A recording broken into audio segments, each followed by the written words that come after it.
All right, welcome back, Bernie-crats, Tulsi-crats, disaffected Democrats. Whoop, feeling a little like Jesse Jackson here. I got to stop. Republicrats, former passengers who were aboard the Trump train who dove off, they were pushed from the train. I'm Dave, and we promote Tulsi Gabbard. We also talk about how Tulsi's foreign policy, her number one idea, which is to rein in the military-industrial complex. That's her core platform idea. And we see this stuff playing itself out each and every day, and sometimes we find it in very peculiar places. Like in Poland. Who's talking about Poland these days? Nobody, right? This comes from Sputnik, so this will probably be a demonetized video. Sputnik, all right? Just throwing it right out there. You won't read this article in the mainstream media. U.S. and Poland close to deal on boosting U.S. presence by 1,000 troops. Okay. I'm reading on. The United States and Poland are close to inking a deal on increasing the number of U.S. troops stationed in the Eastern European country by at least 1,000 people. Now, again, that's at least 1,000 people.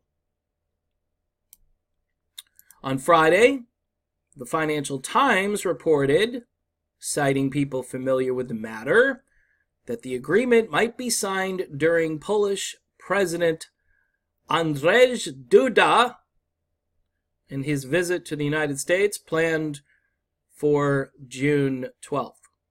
So we are 11 days away from another historic alliance and actually just, increasing that alliance because Poland is an ally and we're just being more of an ally.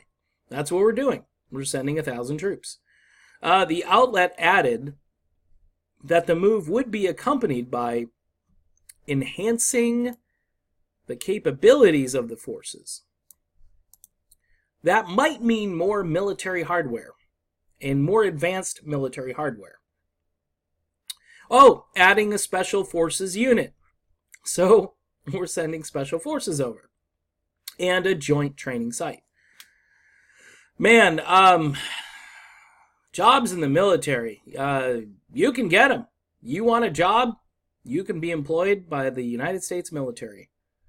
Poland currently hosts around 40... Wait, what? Oh, what? Okay, Poland currently hosts around 4,500 U.S. troops. Did you know that? We got 4,500 troops already there. Most Americans don't know this. Most Americans who are trying to, say, make ends meet, stretch a paycheck a little further. Something breaks, they got to fix it, and they don't have the money to fix it. I had this happen to me recently. It's called air conditioning here in Florida. It goes out, you're screwed. You're a sausage under a sausage lamp. The 7-Eleven variety. It's something you can't go without. You can, and you can suffer. Anyway, it's just a minor thing, though, compared to, being homeless on the street. Which, the homelessness, it continues to get worse and worse. But yet, we've got 1,000 people who are going to be providing security. Now, remember, Donald Trump said that some of these countries, quote unquote, needed to start providing their own security. Not Poland, though. Probably not Israel. Not necessarily Saudi Arabia, although they do. We just sell them a ton of weaponry so they can go and fight a genocidal war in Yemen. All right, so during Duda's visit to Washington in September of last year, U.S. President Donald Trump announced that the United States was considering establishing a permanent military base in Poland. Dr. Ron Paul right now reading this and just I could hear his voice going, what? Got that squeaky Ron Paul voice. The Polish president offered to pay around $2 billion. Okay, so, hey, they're chipping in. They're throwing a couple of billion. How much is it costing us, though?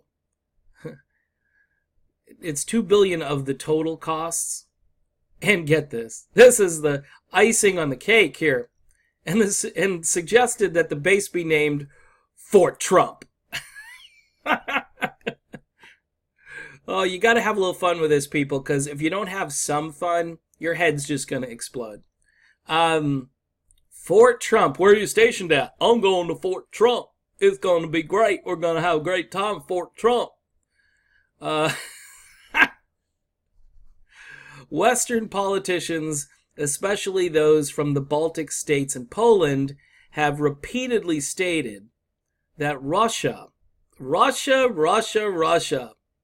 allegedly constitutes a threat to their security. Here we go again.